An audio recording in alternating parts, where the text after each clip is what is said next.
The pen stopped moving before David Kong understood why. He'd been 3 signatures deep into a stack of documents that would end a man's career by morning, his hand moving with the mechanical efficiency of someone who had signed away far worse than careers. Then a sound drifted up through the mansion's old ventilation system, soft, distant, traveling through plaster and pipe like it had been searching for him specifically. A woman's voice, singing. David's hand went still over the page. The ink bled slightly where the pen had paused too long in one place. He told himself to keep writing. His body disagreed. The pen slipped from his fingers and clattered against the mahogany desk, and the sound of it seemed too loud in the sudden, ringing quiet of his study. He knew that melody. Not knew it the way you know a song you've heard on the radio. Knew it the way you know your own heartbeat, buried so deep you forget it's there until something disturbs its rhythm. His mother used to sing it. In Korean, in a small apartment in Flushing that smelled like sesame oil and rain. She'd sung it while braiding his hair, while stirring soup, while pressing her palm flat against a locked door the night men came asking questions his father wouldn't answer. She had been dead for 26 years. The song had died with her. He had made sure of that. Buried it the way he buried every soft thing about the boy he used to be, because soft things got you killed in his world, and he intended to live. So why was it crawling up through his ventilation system on an ordinary Tuesday night in Connecticut, 26 years later, in a voice that wasn't his mother's but carried her exact phrasing, her exact pauses, the precise place where she used to take a breath before the highest note? David stood so fast his chair rolled back and struck the bookshelf behind him. His hands that had held weapons without trembling, that had signed documents that ended lives without hesitation, were shaking. He crossed to the intercom mounted beside his door, pressed it. His voice came out rougher than he intended, barely above a whisper, like speaking too loudly might shatter whatever fragile thing was happening to him. "Whoever is in the kitchen," he said. "Bring her to me. Now." He released the button before anyone could respond.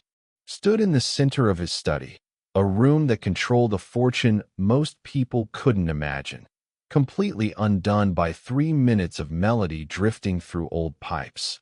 The silence after felt different than silence before. Charged. Waiting. He didn't know yet that the woman singing in his kitchen had no idea what she'd just summoned. Didn't know that her grandmother had taught her that song without ever telling her where it came from, or why some nights singing it made the old woman cry without explanation. He didn't know that the answer to 26 years of buried grief was about to walk through his study door wearing an apron and trembling with fear she didn't understand. If you're already hooked into this one, subscribe now, hit like, and tell me in the comments where you're watching from tonight. This family stretches across the world, and I love knowing exactly where you are. Now let's keep going. Because what happened when she walked through that door changed both of their lives completely. Delilah Mercer was rinsing flour from her hands when the intercom crackled to life. "Delilah, Mr. Kong wants someone in his study. Now." The head housekeeper's voice was tight, urgent in a way that made Delilah's stomach drop before she'd processed the actual words. "What did I do?" The intercom had already gone dead. She dried her hands slowly, trying to think through the evening. 3 months working in this house, and she had learned exactly one rule that mattered above all others. David Kong noticed nothing about the staff. He moved through the mansion like weather, indifferent and absolute, and the people who kept his world running were furniture to him, necessary, invisible, replaceable. Staff who got summoned to his study at night came back with new assignments. Or they didn't come back at all. She removed her apron with hands that wouldn't quite stop trembling, smoothed her simple black dress. In the 3 months she'd worked here, she had perfected the particular skill of being unremarkable, speak only when spoken to, finish tasks quickly, occupy as little space and attention as possible. It had kept her safe in worse houses than this one. Whatever had happened tonight, that invisibility had apparently failed. The walk from the kitchen to the study felt endless. marble floors that reflected her nervous face back at her, oil paintings of ancestors who had never scrubbed anything in their lives. This house had not been built for someone like her, and every hallway reminded her of that fact with quiet, expensive cruelty. She climbed to the third floor. The hallway stretched ahead, dim and imposing. At the far end, light spilled from beneath double doors. She knocked twice. Soft. Come in. The voice that answered was strained in a way that surprised her, rougher than the cold, controlled tone she'd heard him use with the household staff on the rare occasions he addressed them directly. She pushed the door open. David Kang stood with his back to her, silhouetted against the dark window, both hands braced on the sill like the only thing keeping him upright. He didn't turn. Close the door, he said. She did. Her throat had gone completely dry. The silence stretched, taut and strange. From this angle, she could see the rigid set of his shoulders, the way his head bowed slightly, as though he were praying or drowning. When he finally spoke, his voice came out careful, like he was testing each word before letting it go. That song, he said, the one you were singing. Her stomach clenched. He had heard. Sir, I apologize if I disturbed. Where did you learn it? He turned then, and the expression on his face stopped her apology cold. This wasn't anger. This was something far more dangerous, raw, exposed, hungry in a way she had never seen on a powerful man's face before. His eyes, which she'd only ever seen flat and distant, were blazing with something that pinned her in place. My grandmother, Delilah managed. It's an old song. From home. Where is home? Connecticut. Before that, my family's from South Carolina. She was confused now, fear tangling with curiosity. It's a common lullaby. My grandmother said her mother sang it, and her mother before that.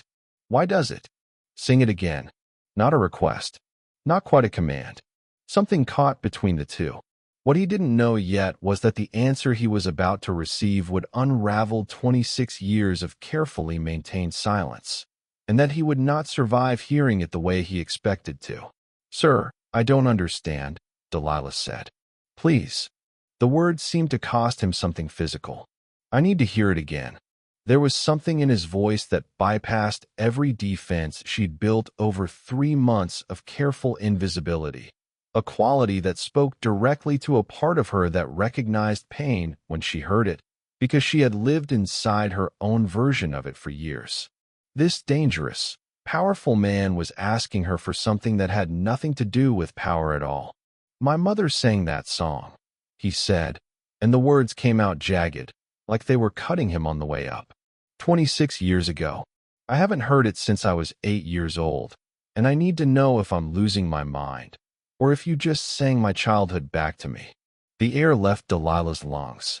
She stared at this stranger whose pain suddenly felt intimately familiar. Loss. Displacement.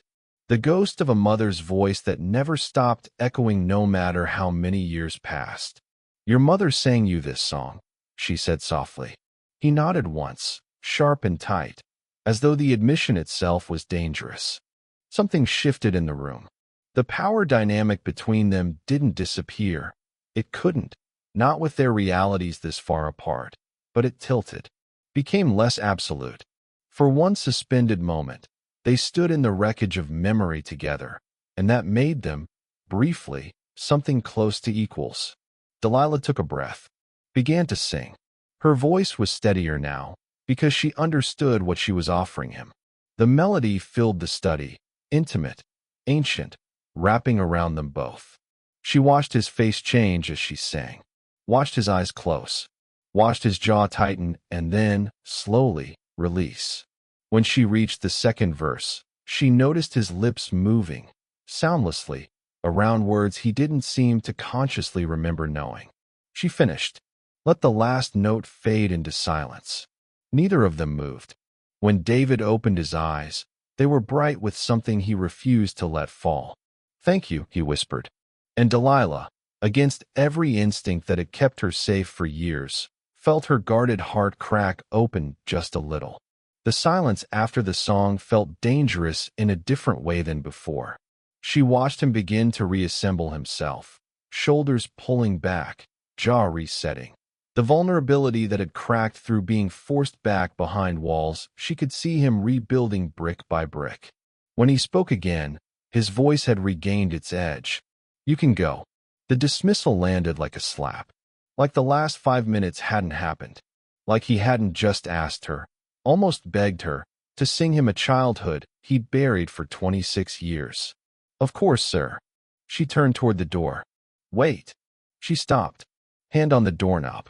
"Don't speak of this to anyone." He cut himself off, took a measured breath. "Please."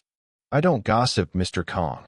She left before he could see whatever expression had crossed her face. Closed the door softly behind her. In the hallway, she pressed her back against the wall and tried to slow her heartbeat. What had just happened? And why did she feel like she'd stepped into something far more complicated than a song? She didn't know yet that this was only the first crack in a wall that had taken him 26 years to build, and that the rebuilding would cost them both more than either of them understood. 3 floors below, behind a closed door, David stood exactly where she'd left him. His hands had curled back into fists, nails biting into his palms. The control he'd spent over 2 decades perfecting was fraying, and he could feel it unraveling with each passing second. The song lingered in the air like an accusation. It had cracked something open inside him, something he'd sealed away for very good reasons. Grief was a luxury men in his position couldn't afford. Memory was a weapon enemies could use against you. Love was the fastest path to getting yourself killed. He'd learned these lessons at 8 years old, in blood and silence and the cold efficiency of his father's organization. Survival meant cutting away everything soft. Survival meant never looking back. But that voice, impossible, perfect, foreign, had dragged him back to a small Flushing apartment where his mother hummed while cooking, where she braided his hair and called him by a name no one had used since. He moved to his desk and poured 3 fingers of whiskey with an unsteady hand. The liquid burned going down, a welcome distraction from the ache spreading through his chest. The logical move was simple. Fire her. Remove the trigger. Restore his equilibrium. He'd built an empire on decisive action, on eliminating problems before they could metastasize. But even thinking it, he knew he wouldn't do it. Because for 3 minutes, listening to that song, he'd felt something other than the cold emptiness that had been his only companion for 26 years. He'd felt connected to his past, to his mother, to something human he believed was permanently dead inside him. And God help him, some part of him wanted to feel it again. "Damn it," he muttered, setting the glass down harder than necessary. This was a liability, the kind of emotional weakness that got men in his position killed. He pressed the intercom. "Get me everything on the new staff member. Delilah Mercer. Background, references, everything." "Sir, is there a problem?" James's voice, careful, professional. "Just do it." He released the button and closed his eyes. He could still hear the echo of her voice, still see the compassion in her eyes when he'd admitted whose song it was. She'd looked at him like he was human. No one had looked at him like that in 26 years. 3 floors below, Delilah sat on the edge of her narrow bed in the staff quarters, hugging her knees to her chest. His mother had sung that song, the same song her grandmother had taught her, passed down through generations she'd never questioned.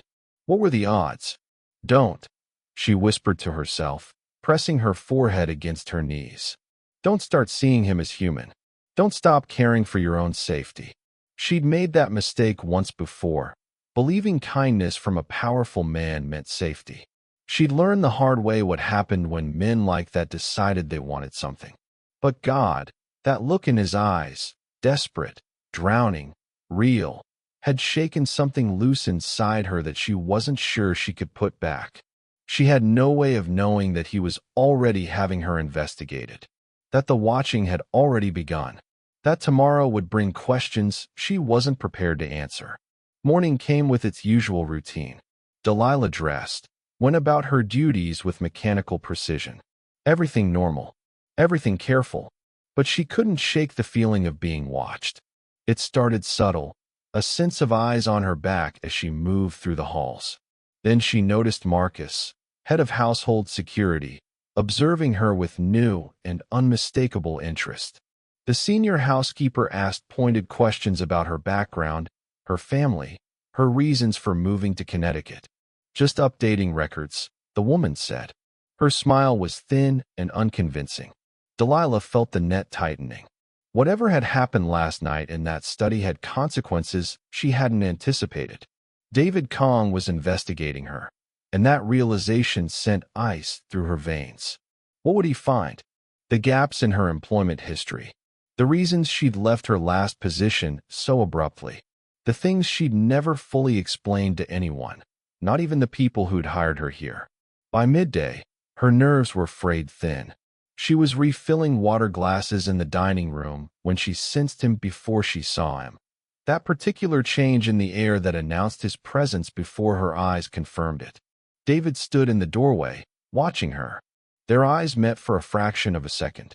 His face was unreadable, back to the cold mask she'd learned to fear before last night. But there was something underneath it. A question. A warning, maybe. Delilah looked away first, finished her task, and left, professionally, giving him the distance his position demanded. As she walked away, she heard him say quietly, almost to himself, "She doesn't understand yet." Understand what? That he was dangerous? She already knew that. Or that he wasn't finished with her. Not by a long shot. The thought should have terrified her. Instead, against all reason, it sent something through her chest that felt dangerously close to curiosity.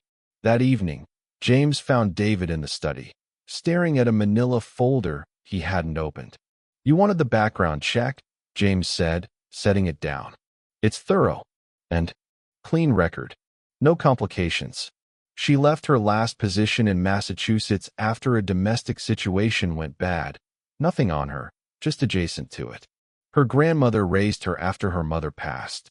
The grandmother died 18 months ago." James paused. "Why exactly are we vetting a maid this closely?" David didn't answer immediately. "Her family," he said finally. "Where are they from originally?" James checked the folder. "South Carolina, going back generations." Before that, he stopped. Looked up. "Sir, what is this actually about?" "Nothing," David said. "Leave the file." After James left, David opened the folder properly for the first time. A photograph clipped to the inside cover, Delilah as a child, standing beside an older woman with sharp, knowing eyes. He stared at the grandmother's face for a long time. Something about the shape of it, the set of the jaw, nagged at a memory he couldn't quite surface. A memory buried so deep even the song hadn't fully unearthed it. He didn't know yet that the answer was waiting in a storage box in his attic, sealed since his mother's death, containing letters in a handwriting he hadn't dared look at in 26 years. The storm hit 3 days later. Delilah was in the library, dusting shelves nobody used, when the first rumble of thunder rolled through the valley. She watched through tall windows as the sky darkened from gray to black in minutes. Wind bent the trees outside until they bowed like supplicants. Then the rain came, not gradually, but all at once. Lightning cracked. The lights flickered. She tensed, remembering storms from her childhood, the particular fear that came with darkness and nowhere safe to go. But the lights held. She returned to her dusting, trying to ignore the way thunder made her shoulders creep toward her ears. Another lightning strike, close enough to rattle the windows. The lights flickered twice and went out completely.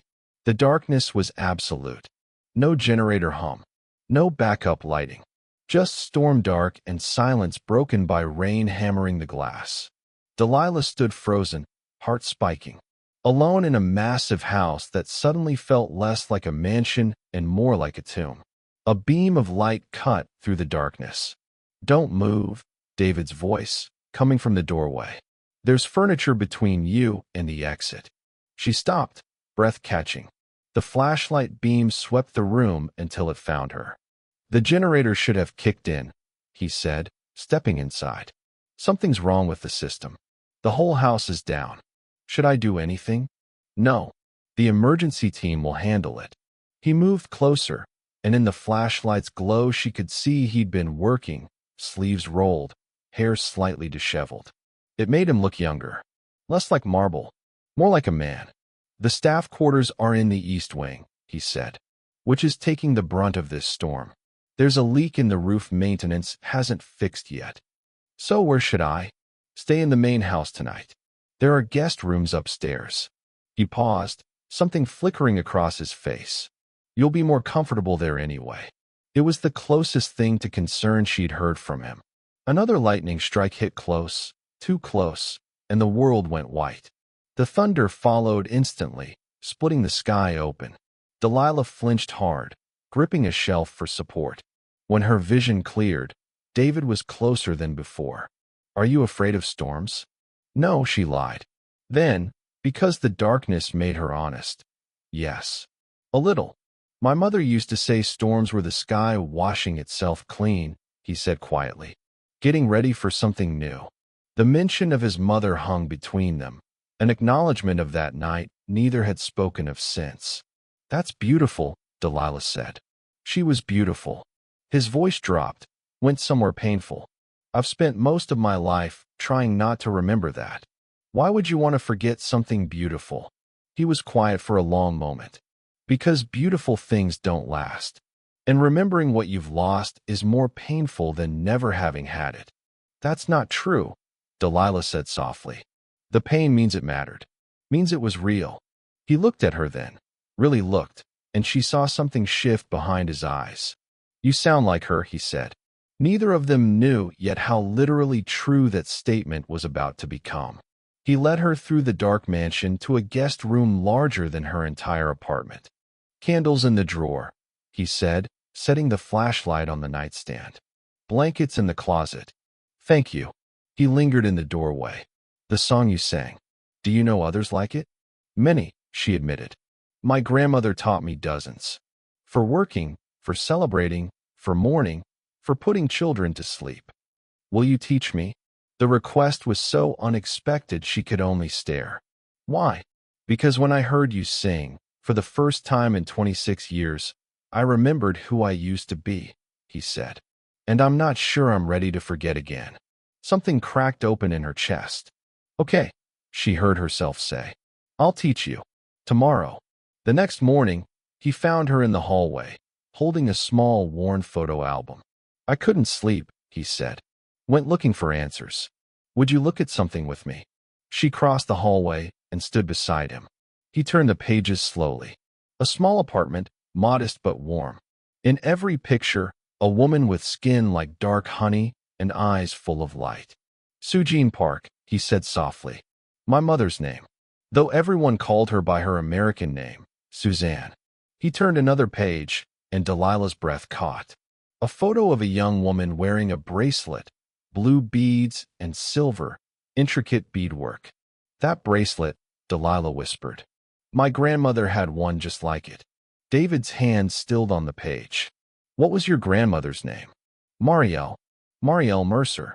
She said the bracelets were made by her older sister, who she lost track of when their family scattered during integration violence in South Carolina. They were separated as children, different foster placements, different states. She never found her again. The silence that followed was enormous. My mother was placed with a family in Charleston before she was adopted by a Korean family in New York, David said, his voice strange and hollow. She never spoke about her birth family. My father said it was too painful for her. We're family, Delilah said, the word feeling sacred and terrifying at once. Distant, but family. That's why you know the songs, he said. Why you sound like her. It wasn't coincidence. It was blood. Memory carried through generations, Delilah finished. David laughed, but there was no humor in it. I built an empire by cutting away everything that made me vulnerable, on forgetting where I came from. And the universe sends me you, carrying my mother's voice, her blood, her songs, to remind me exactly what I lost. Tell me about her, Delilah said gently. Tell me about Suzanne. He was quiet for a long moment. Then, slowly, he began to speak, and Delilah understood she was about to hear the story that had shaped everything about the dangerous man standing in front of her. She was stubborn, David said. Refused to be anyone but herself, even when it cost her. My father met her when she worked as a translator for one of his early business contacts. She was overqualified for the work, but she'd been cut off from her adoptive family's money and needed to survive. Delilah listened, recognizing pieces of her own grandmother's story in his. He fell for her hard. Married her despite his family's objections. She was black, an outsider, everything they thought beneath him. But she didn't care about his money. She used to tell me everyone has light inside them, even people who've forgotten how to see it. She sounds extraordinary.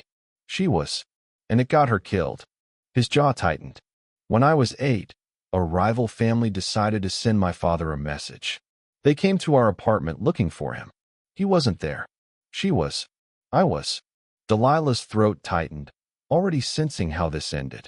She hid me in a closet, sang to me so I wouldn't be scared, even though I could hear men shouting in the next room. She kept singing until they found her, until they made her stop. Adrian, David. She caught herself. They asked her where my father kept his records. She wouldn't tell them, wouldn't betray him, even though his world had brought this danger into her life. His eyes were bright with unshed tears. She died protecting a man who barely deserved her, and a system that destroyed her. I decided that day that love, that kind of selfless, all-consuming love, was the most dangerous thing in the world. The pieces fell into place for Delilah.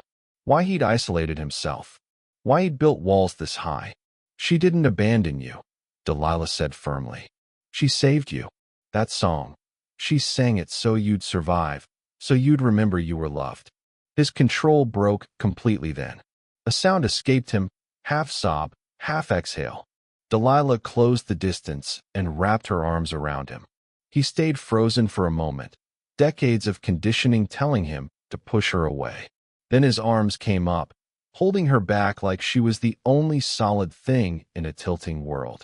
In the days that followed, David appeared in places he'd never ventured. The kitchen while she cooked, the garden where she tended herbs. On the third day, she found him in the kitchen doorway while she kneaded dough. Is this a bad time? No, she said, flour dusting her hands. Come here. The song I'm about to teach you, it's a work song. You sing it so the bread knows it's being made with love. So it rises properly. That's not how yeast works. Maybe not scientifically. But try making bread without love and see how it tastes. There's a difference. He placed his hands on the dough, mimicking her movements, stiff at first. As she began to sing, something in him loosened. His mother used to do this, he told her quietly. Used to dance while she stirred pots. What else did your grandmother teach you? He asked. That dignity isn't given. It's chosen, Delilah said. That the most powerful thing you can do is remain soft in a world that wants to make you hard. I failed at that one. You haven't failed yet, she said. You're here, learning to sing again. That takes more courage than hardness ever did. Neither of them knew the danger was already closing in. 11 days of fragile happiness ended with a conversation Delilah wasn't supposed to hear. She was in the kitchen when David's study door opened down the hall, and James's voice carried with terrible clarity. You're compromised, James said. The men are talking, saying you've gone soft over some Maid. The Calloway family is watching, waiting for weakness. You're giving it to them. I know what I'm doing, David said. But there was something defensive in his tone. Do you? Because from where I'm standing, you're making the same mistake your father made. Letting a woman compromise your judgment. We both know how that ended. Delilah's hands stilled at the sink. She's family, David said finally. Her grandmother was my mother's sister. I don't care if she's royalty. She's a liability. Word spreads. Every rival you have now knows you have a weakness. They'll use her against you. And when they do, people die. The silence stretched unbearably. Send her away tonight, James said. Generous severance. Get her out of this house before she becomes the reason we all end up dead. Delilah held her breath, waiting for him to argue. to defend what they'd built. You're right, David said instead. I'll handle it. She didn't wait to hear more. She walked to the library, sank into a chair, and let the devastation settle over her completely. Of course this was how it ended. David found her an hour later. She stood when he entered, spine straight, voice steady despite the tears on her face. I understand, she said. I always understood, actually. I just forgot for a little while that people like us don't get fairy tales. It's not like that. Then what is it like? Tell me how you're not about to send me away because loving me is too dangerous for your empire. He wanted to deny it. The word stuck in his throat, because James wasn't wrong, and they both knew it. I can't protect you here, he said finally, the words tasting like ash. If the Callaways think taking you will hurt me, they'll do it without hesitation. So your solution is to prove I don't matter. Bitterness sharpened her voice. How noble. You matter more then. He stopped himself. That's why you have to go? You've survived worse than this, Adrian. You told me yourself. So don't pretend this is about protecting me.